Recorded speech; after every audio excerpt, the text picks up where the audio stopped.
માટે સંસારમાં સારું જીવન જીવવું હોય તો બધા માટે પરસ્પર આમ સમય કાઢવાનો, બધાએ પરસ્પર દિવસમાં એક વખત તો સાથે બેસીને પરિવારે ભોજન કરવું. નાના બાળકોને મા બાપની હંમેશા આજ્ઞા મર્યાદામાં રહેવું. કારણ કે ગમે તેવું હોય પણ પોતાના મા બાપ પોતાના પુત્રનું અહિત ક્યારેય ઈચ્છે નહીં.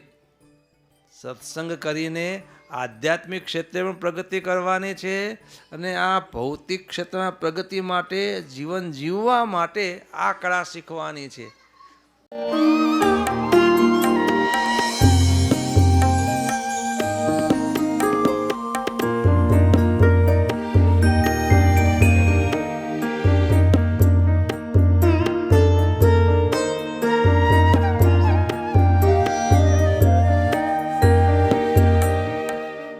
જેની પાસે મોટી પ્રાપ્તિ છે ને ભય મોટો છે, એટલે આપણને આવો મોટો વારસો મળ્યો છે, મોટી પ્રાપ્તિ થઈ છે, માટે હંમેશા સજાગ રહેવાનું. શું રહેવાનું છે? નહીં તો બંધવા રજોગુણી દેશમાં વાયુઓ રજોગુણના અનેક પ્રકારે વહે છે, કઈને ક્યાંય ખેંચીને લઈ જાય. નાના હતા, બહુ સારા હતા, મંદિરમાં પડ્યા પાથરા રહેતા હતા. પછી યુવાન થાય, કંઈના કંઈ ખેંચા જાય. ભાઈબંધ શું થઈ જાય? એ કોલેજમાં ભણવા જાય એટલે એવો વાયરો લાગે તો બધું ભૂલાઈ જાય. માટે આપણે બહુ સાવધાન રહેવાનું છે. વડીલોએ પોતાના સંતાનોમાં આવો વાયરો ન લાગી જાય એટલે હંમેશા સાવધાની એમને પણ રાખવાની છે. ટકોર કરતો રહે પ્રેમથી. આ તો શું હોય, પૈસા રડવામાં બહુ પડ્યા હોય અને ઘરના પરિવારને સાચવવામાં એટલું ધ્યાન ના આપે તો તમારો રડેલો પૈસા શું કામનો? કોને વારસો જવાનો છે? તમારા દીકરાને. સત્સંગ પરાયણ તો નહીં હોય તો તમારી આખી જિંદગીની મહેનત પાણીમાં જ જવાની ને. અને બળતરા તમારી હગી આંખે તમારા પરસેવાનું જેમ તેમ ફેલ પિત્તળમાં વાપરતો હશે તો તમે કાંઈ નહીં કરી શકો. માટે જેમ પૈસો રડવા ધ્યાન રાખીને મંડ્યા છીએ એમ બંધુ આપણા પરિવાર માટે પણ સમય કાઢવાનો. જેમ પૈસા માટે કેમ સમય કાઢીએ શકતી એમ પરિવાર માટે પોતાના પરિવારના દરેક પત્ની ને બાળકો મા બાપ એમના માટે સમય કાઢવાનો. જો તમારે સુખમય જીવન જીવવું હોય, પરિવારમાં આમ શાંતિવાળું જીવન જીવવું હોય તો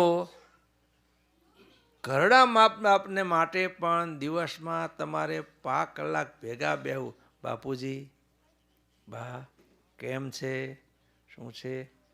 ઘરડાને આ જ જોઈએ. શું જોઈએ? દિવસમાં સમય કાઢીને પપ્પા મમ્મીને, ઘરડા માતા પિતાને બસ એમની સંગાતે પ્રેમથી બેસો. 5 કલાક બેસો. જો તમારો સંસાર મજા આવશે. ઘરડા મા બાપને દુઃખ આ જ હોય. દરેક ઘરડાને ખબર પડતી હશે. જો આ જ હોય. એને પૈસા ટકાનું દુઃખ ન હોય પછી નિવૃત્ત થયા પછી. એટલે ઘરડા મા બાપ માટે આમ સમય કાઢવાનો. તમારા ધર્મપત્ની માટે પણ સમય કાઢવાનો. ન કાઢો તો પછી તાળ પડતી જાય. ક્યાં જાય? હંમેશા માણસને એકબીજાનો પ્રેમ જોઈએ છીએ. પ્રેમનો હરકો ભૂખ્યો છે. એટલે તમે જો પ્રેમ ના આપી શકો તો પછી શું થાય? પછી સમજી લો તમે બધાજી. એટલે પોતાનું ઘર પરિવાર સારો સાચવવા માટે એના માટે સમય કાઢવો પડે. આગું પાછું કરીને પણ સમય કાઢવાનો. મા બાપ માટે, પોતાની ધર્મપત્ની માટે, બાળકો માટે પણ હું બધી સગવડ આપું છું એને સ્પેશિયલ રૂમ આપ્યો છે, એને સ્પેશિયલ બધી જે જોઈ કે વધારે સગવડ આપું છું ભણવા માટેની. પણ ફક્ત સગવડથી કામ નથી. બાળકો સંગાતે બેસવું જોઈએ, એને રમાડવા જોઈએ, હુલાવવા જોઈએ. દાદા દાદીનો હાથ ભરે ને બેટા બેટા કહો ને, અડધો આમ પુષ્પ ખીલતું થઈ જાય. બહુધા મંદવાળ આના હોય છે. કોઈ માદો હોય ને પછી બેસી 5 મિનિટ અને પ્રેમથી વાતો કરીએ, અડધો હાજો થઈ જાય. જેમ આપણને છે એમ સૌને છે. માટે સંસારમાં સારું જીવન જીવવું હોય તો બધા માટે પરસ્પર આમ સમય કાઢવાનો. બધાએ પરસ્પર દિવસમાં એક વખત તો સાથે બેસીને પરિવારે ભોજન કરવું. જોજો તમે આ બધી પ્રેક્ટિકલ કરવાની વસ્તુઓ છે. 6 મહિના કરી જોજો. સાથે બેસીને નિયમ રાખવાનો, દિવસનું એક ભોજન પરિવારના દરેક સભ્યોએ સાથે બેસીને કરવાનું છે. પ્રતીક્ષા કરવી પડે તો કાઠવું પડે એકબીજાને, પણ 6 મહિના કરો તમને. કારણ કે ભેગા વાસણ તો ખખડવાના, ભટકાય એટલે. પણ એ સાથે બેસીને ભોજન કરો ને એટલે અંદર થોડુંક આવ્યું હોય તો એ નીકળતું જાય. શું થાય? ટકે નહીં લાંબો સમય. પરસ્પર લાંબો સમય ટકે નહીં. અબોલા ના રહે. ત્યાં હોય સવારે અબોલા તો જમવા બેહો એટલે થઈ બોલવું જ પડે. આ બધું જ જીવન કેમ જીવી જાણવું સુખપૂર્વક.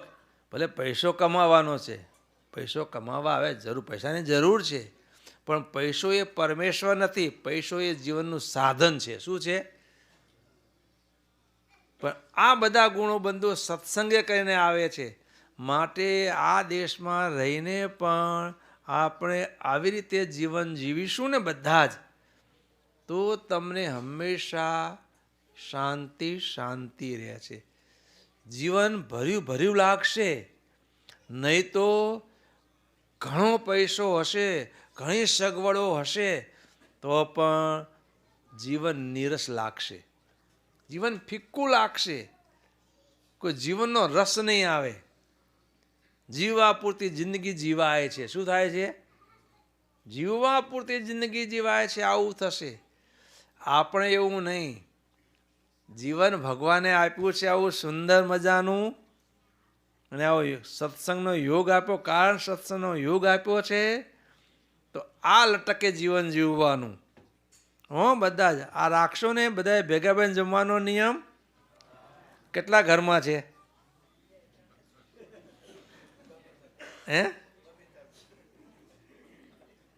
ગમે તેમ કંઈ દિવસમાં 24 કલાકમાં એક વખતનું ભોજન, ભલે ઓછા પૈસા કમાવો, હાયો નહીં કરવાની. ઝાઝા પૈસા એ સુખ માનવાનું જ નહીં. મોટા મર્સિડીઝ ગાડીવાળા ને એ બધા દુઃખી હોય અને પેલા હાથે બેસીને રોટલો ને છાશ ખાતા હોય ને ભેગા બેસીને, એ આનંદથી જીવન જીવતા હોય. શું હોય? એટલે આ રાખવાનું. બધાએ દિવસમાં એક વખતનું ભોજન તો દરેક સભ્યોએ સાથે બેસીને લેવું છે. કરવાનો આ ટ્રાય બધા કરજો. આગું પાછું સમય કરીને પણ. અને મેં કીધું એમ, પપ્પા મમ્મી માટે 5 કલાક કાઢવાનો ઘરડા જેમાં હોય, અને બાળકો માટે સમય કાઢવાનો. ખાલી સુવિધા આપવાનો નહીં, અંગત સમય કાઢવાનો. જેમ પૈસા કમાવા સમય કાઢીએ છીએ એમ આ માટે પણ સમય કાઢવાનો. તો પૈસા કમાવો, થોડા કમાશો તો પણ સુખી રહેવાશે. બાળકોને દર્શને આવીએ, ભેગા લઈ આવવાના. માટે પોતાના મા બાપ માટે, પોતાની ધર્મપત્ની માટે, પોતાના બાળકો માટે સમય કાઢવાનો છે. સમય કોઈની પાસે નથી. સમય કાઢવો પડે. ટાઈમ ટેબલ ગોઠવીને સમય કાઢવાનો છે. માટે દરેક ભક્તો આ જીવનમાં બધા સુખી થાવ તે માટે આ પ્રકારે જીવન જીવવાનું. સંતોને આવવાનું બીજું કોઈ કારણ, બધા જ સુખી થાવ. શું થાવ? પરસ્પર સ્નેહભાવની વૃદ્ધિ પામે, એ સત્સંગ વૃદ્ધિ પામે, સમજણ વૃદ્ધિ પામે. અને ઘરડા વડીલોએ એ નાના બાળકોને રમાડવાના તમારે હો. એમાં તમને બે લાભ છે. એક તમારો સમય પસાર થશે, અને મૂડી કરતાં વ્યાજ તો વાલું સ્વાભાવિક હોય દરેકને. મૂડી કરતાં વ્યાજ દરેકને વાલું હોય. તમે મૂડી મૂકી હોય બેંકમાં, એ મૂડી કેટલું વ્યાજ આવે છે? વ્યાજની ગણતરી કરીએ. શું કરીએ આપણે? એટલે વ્યાજ તો બહુ વાલું હોય. હે? હા, દીકરાના દીકરા છે, વ્યાજ છે, એને સાચવવાનું. અને બેટા બેટા માથે હાથ થયો ને, છોકરાએ આમ એકદમ ખીલતા થઈ જાય. અને તમારો સમય પસાર થાય. શું થાય? વડીલોનો સમય પસાર થાય અને બાળકોને પ્રેમ મળે. હો, મા બાપનો જે વારસો હાથ ફરે ને મસ્તક ઉપર, આખું અમૃતનું સિંચન થાય. એટલે આ વડીલોએ આ કરવાનું. અને જો તો સારું કમાવો છો કે પુત્ર અને પુત્ર વધુના કામમાં માથું નહીં મારવાનું. જિંદગી જીવવી હોય શાંતિથી તો. અમારા મથુરભાઈ વારંવાર કહેતા હો, ઘરડા થાય પછી ગરમા ગરમ જો શીરો રોટલો ખાવો હોય ને, તો હંમેશા ક્યારેય દીકરા કે પુત્ર વધુની એમની જીવનશૈલીમાં માથું નહીં મારવાનું. એમ જ કહેવાનું, ભા આ હાડી કેટલાની લાયા? કે 500ની. આપણે 500ની શોભે નહીં, 2000ની પહેરવાની. છોકરો ઘણું કમાય છે.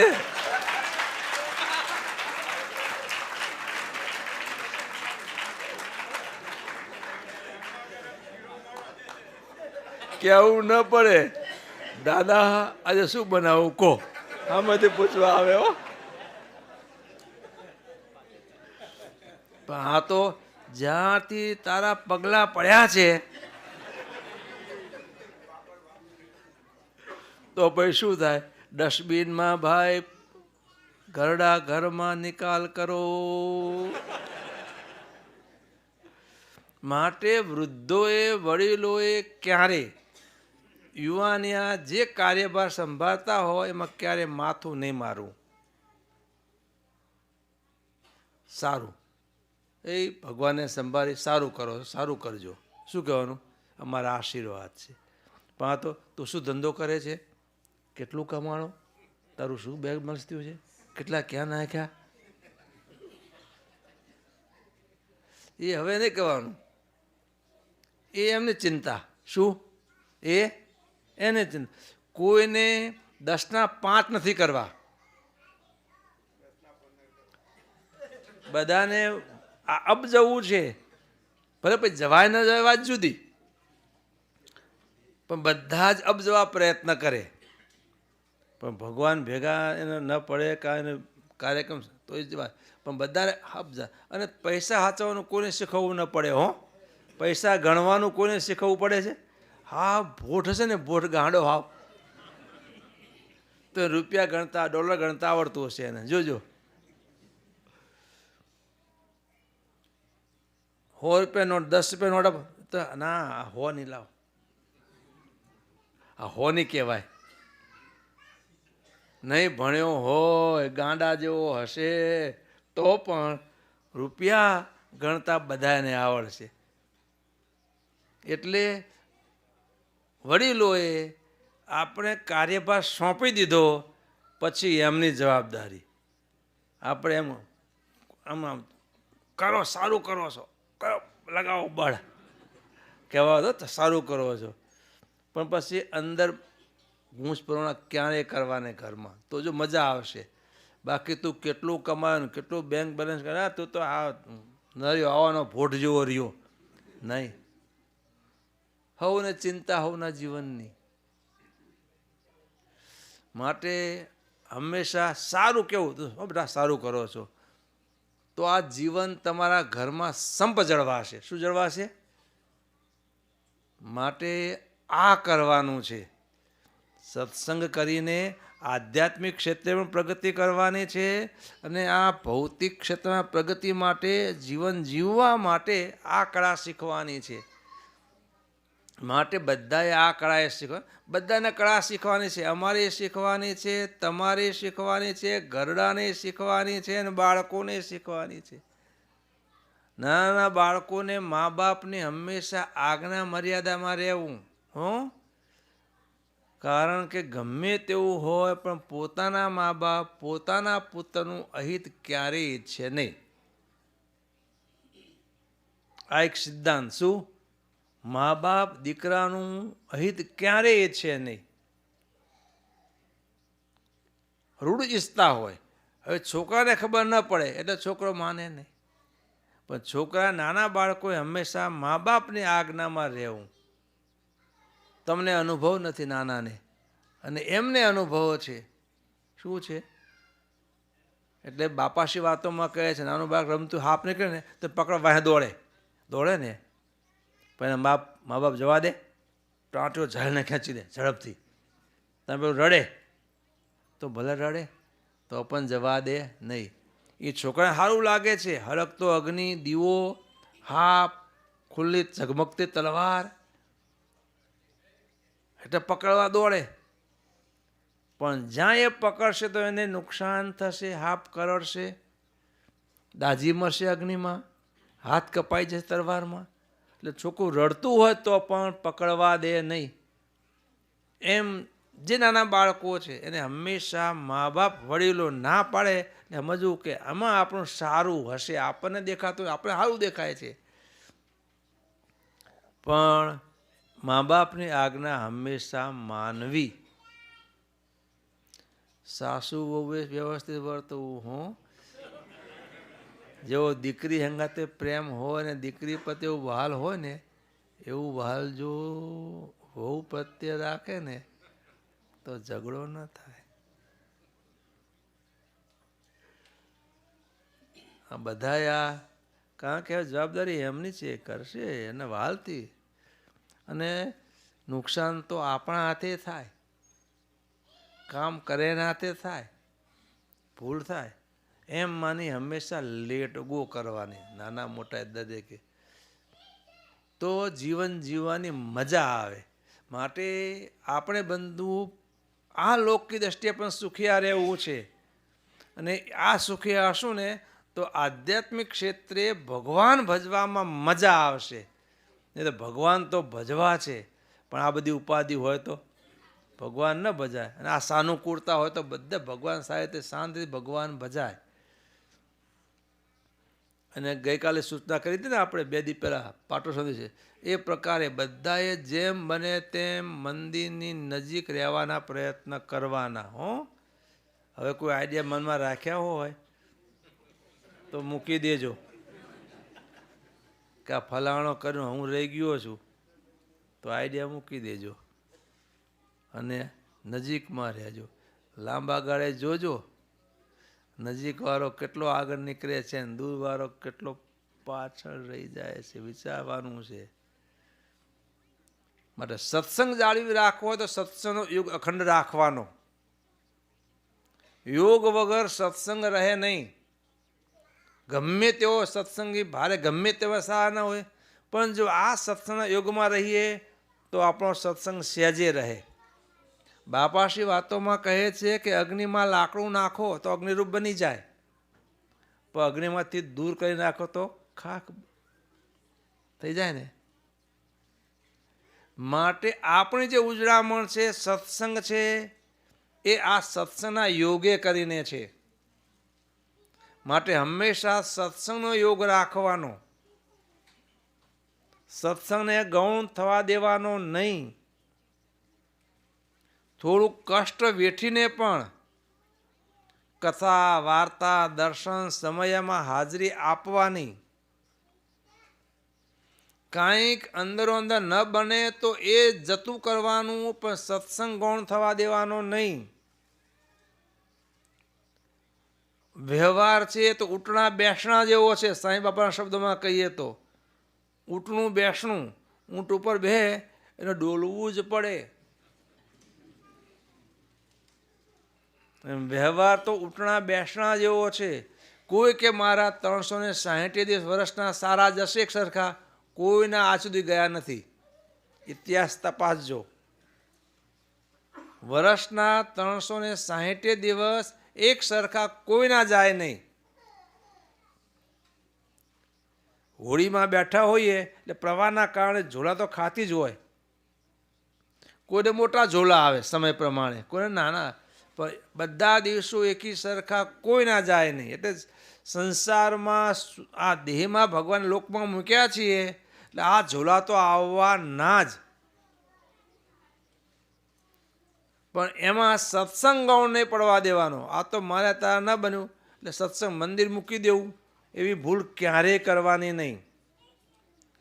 જો સળગતા અગ્નિમાંથી કાષ્ટ જુદું પડ્યું તો ધૂંધવાઈને ઓલાઈ જશે,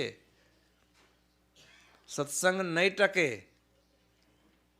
માટે ગમે તેવા દેશકાળ સર્જાય તો પણ મંદિરે આવવાનું, સત્સંગનો લાભ લેવાનો, ઉત્સવ સમયમાં હાજરી આપવાની, એને ગૌણ થવા દેવાની નહીં. તો પેલા દેશકાળ આવ્યા છે ને એ ધીરે ધીરે બધા સુધરી જશે. યોગમાં રહ્યા કરશું કાયમ માટે તો આપણે સુખપૂર્વક પાર પામી જઈશું. સાંઈ બાપા કે રામ નામનું વાહન મેં બેઠાડ્યું રાખ, અધવત જઈને કૂદી પણ એમાં રામનો શો વાંક. આ ભગવાને આપણને આવા સુંદર કારણ સત્સંગ રૂપી નાવ આપ્યું છે આ સંસાર સાગરને તરવા માટે.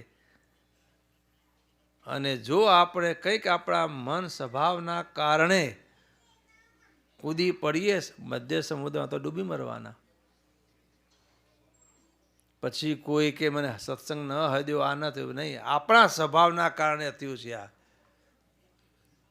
જે કાંઈ થાય છે એ આપણા સ્વભાવના કારણે થાય છે. આપણો સ્વભાવ સુધારવાનો છે.